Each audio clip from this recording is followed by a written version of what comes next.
قادر مطلق جو ہر خامی سے پاک ہے، ایک رات اپنے بندے کو مسجد حرام یعنی خانہ کعبہ سے مسجد اقصی یعنی بیت المقدس تک، جس کے چاروں طرف ہم نے برکتیں رکھی ہیں، لے گیا تاکہ ہم اسے اپنی قدرت کی نشانیاں دکھائیں۔ بے شک وہ سننے والا ہے، دیکھنے والا ہے۔ ستارے کی قسم جب غائب ہونے لگے کہ تمہارے رفیق یعنی ہمارے نبی نہ رستہ بھولے ہیں نہ بھٹکے ہیں اور نہ یہ خواہش نفس سے کچھ بولتے ہیں۔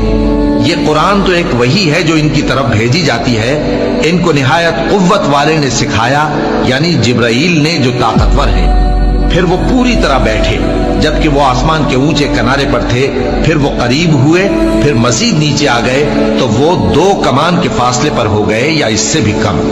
پھر اللہ نے اپنے بندے کی طرف جو حکم بھیجا سو بھیجا۔ جو کچھ انہوں نے دیکھا ان کے دل نے اس کو جھوٹ نہ جانا۔ کیا جو کچھ وہ دیکھتے ہیں تم اس میں ان سے جھگڑتے ہو؟